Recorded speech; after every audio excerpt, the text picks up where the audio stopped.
Hey y'all, welcome to the Clock Tower. I'm Colton here with Brandon. The busiest day of the second round of the Weiss Schwarz Invitationals was today. 5 games in total, 4 that we want to talk about right now. I'm going to start with a game that was played early this morning. Daniel and his BanG Dream Afterglow deck taking on JoJo's Bizarre Adventure, piloted by Nando. So in this matchup, Daniel was able to take the series 2-0. Nando was attempted to keep Daniel in check power-wise, but trying to keep him level locked in a way. So there were a couple times that Nando did not swing for damage, but instead chose to hold back and try to level lock Daniel so that to be able to help maintain field presence. However, field presence isn't what win games. Damages. So Daniel is able to come in and deal more damage, and Nando ended up losing that first game. Game 2, a little bit closer, damages were a little bit more even, similar gameplay, and Daniel ended up taking that game through the level 3 endgame. Each player was trying to really play their deck up to its own strength, as opposed to trying to really focus on opponent's deck space. And I think that's the big key of this game, with the exception of Nando trying to level lock his opponent while just eating damage. Yeah, and that's one of the challenges of playing a deck that is kind of underpowered for its environment, is that on one hand, you want to lock your opponent out of what they can do, but on the other hand, they have a lot more ways to deal with that kind of plan. Second game of the day, Brandon with his KonoSuba list taking on Matt playing Fate. Really interesting series. It took him over 2 hours to finish. Matt took this one 2-1 after falling behind 1-0. Matt struggled with compression in game 1, and it enabled Brandon to push for damage, including a burn 5 at the end. KonoSuba doing KonoSuba things, sticking large amounts of damage. Fate not really able to manage its compression or get its refreshes off.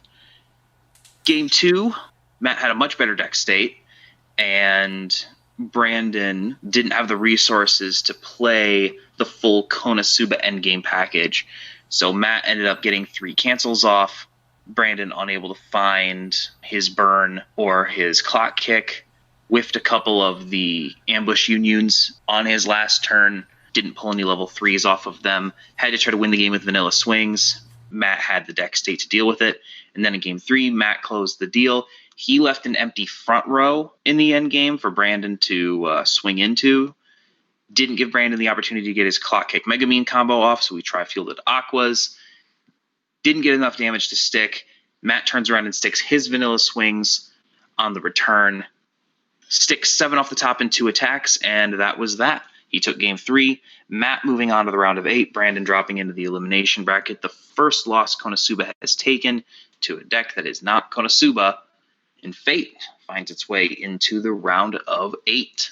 The next game that we're talking about, Love Live Sunshine, piloted by Carmen, taking on Teya's Poppin Party BanG Dream deck. I don't know if anyone has had worse luck in this tournament with just taking an inordinate amount of damage than Teya. She got pushed to level 3 before her 4th turn in game 1, just getting stuck with a huge amount of damage. And when you're playing against Love Live Sunshine, it's already a deck that tends to stick damage, and when it's high rolling, there's just not a whole lot you can do. Especially with Love Live Sunshine, typically the lower levels where the deck struggles the most because of how top heavy they are. But to be pushed up that quickly is very impressive. If you fall behind against Sunshine and then they're able to get their early play package in play, which is essentially what happened in game 2, Teya ate a lot of damage in the early game. Carmen got to level 2 second, but because he's playing the Sunshine early play, that is essentially his end game. He's able to continue to push. And if you're behind when Sunshine gets to level 2, it's really hard to come back. Carmen took this one 2-0, and BanG Dream continues to struggle. So as we move on to game 4 of the day, we are looking at Ian versus Patrick. In these games, especially game 1, Ian was triggering quite a lot of climaxes because of that was taking some damage. He was able to maneuver his field really well to be able to kind of get back in it, even in the end game. He was able to kind of level the playing field. He was down a level at one point, but he was able to kind of make up that difference he wasn't able to get like a full field of Mikasas on, and not having a full field of Mikasas is going to cost anybody. That depends on that for the end game, the win. Patrick was able to compress really well in order to get the climaxes needed to prevent lethal damage. Entering into game 2, Ian was able to get 2 of his errands out for his combo, despite getting pushed up at one point to 3-0 to 1-3. He's able to respond, and he pushes Patrick up to 2-1, and Patrick was not ready for level 2, despite the extra turns at 1. So he fields level 1s in order to try to push Ian over, pushes Ian up to 3-3. Ian responds, essentially just pushing more damage, pushing Patrick up to 3-1. Patrick gets the U out and pushes, but Ian is able to respond with cancels, which is was super compressed there at the end, able to cancel on the last card relatively consistently. And then, so Ian's still at 3-3, brainstorms, hits 2, clocks to get resources, and double Mikasas for the victory in game 2. Moving on to game 3. It was very similar to game 1. Ian wasn't dealing with as much of the issues, and realistically, both players were playing the game exceedingly well. Like there wasn't like mistakes on either side. They were playing the outs that they needed to play. They were taking the lines of victory that would get them there. So like they were going back and forth. Ian didn't have as good of a refresh as Patrick did. That's part of it. Part of it also being like, especially Ian cancels pretty early, but he cancels with his wind triggers, so he's unable to use the wind triggers for Aaron.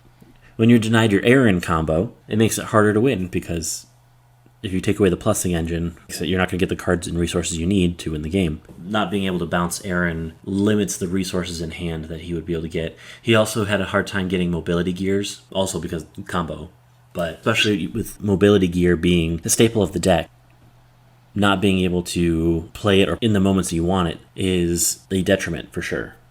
This matchup, I think, is a particularly problematic one for AoT. It's probably its most difficult matchup in the current meta, at least in my opinion, because Love Live is able to match it in terms of its endgame push, and it's also hard to keep up if you don't get your level 1 combo off. So if AoT doesn't get its combo and falls behind in resources, Love Live punishes that. Anytime you don't get your combo off at level 1 with AoT, that's already hard enough. When you're going up against a deck that is essentially trying to close out the game as soon as it gets to level 2, and you don't have any extra time to try to accumulate resources, to try to find your mobility gears, it can be really hard to make up that ground. And I think that that's what's happening here. And in the games that AoT has struggled in this tournament, it's basically been because it hasn't gotten its combo off. There is one more game that was played off stream. We're still getting those details. Yes, Michael and Phil, their game was scheduled for 8 o'clock tonight.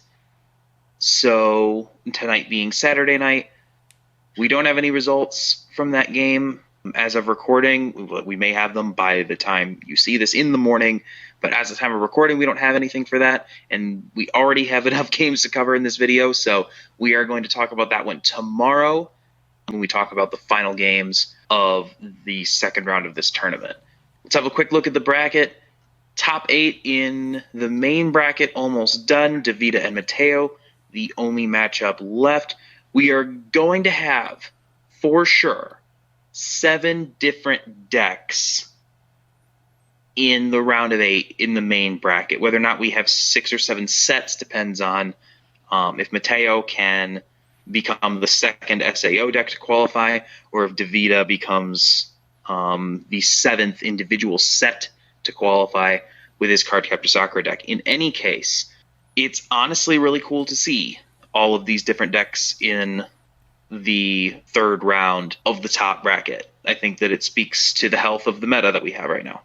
And it's also a really interesting reflection based off of round 1, where we had KonoSuba and AoT flawlessly enter into that first round. Yeah, AoT entered the second round 3-0, only won one game in round 2. KonoSuba had 4 decks qualify for the second round. 2 of them had to play each other, so the set was going to take a loss no matter what. But with Brandon losing to Matt and giving Fate a spot in the top 8, KonoSuba will end up 2-2 for the second round and be the only set to have more than one representative in the top 8 in the main bracket. When we go down to the elimination bracket and we see who from there is trying to claw their way back up into the main bracket, this bracket's almost full as well. Only a couple of games left before we see what all of those matchups look like. Looking down the line, a lot of diversity in this group as well. 2 Love Live Sunshine deck. Figured we would see more Love Live in the top 8, but Carmen and Connor both still alive playing Love Live Sunshine here in the elimination bracket. Goblin Slayer got a win, so it's still alive. BanG Dream has really struggled this tournament. Only 2 decks left, both of which are in this part of the bracket. And, of course, a couple of AoTs down here as well. Clinton and Ian. Kit will be playing the winner of that Lamb-Cameron game. That should be a really interesting matchup, I think, between one of the best decks in the meta and either another very good deck that just didn't get a lot of representation in this tournament, or the Fujimi deck, which is one of the most talked about new releases of the year, but really struggled in its first outing. So a lot going on in this elimination bracket, and we will talk about all of it as it happens. As of right now, only one game on the schedule for Sunday.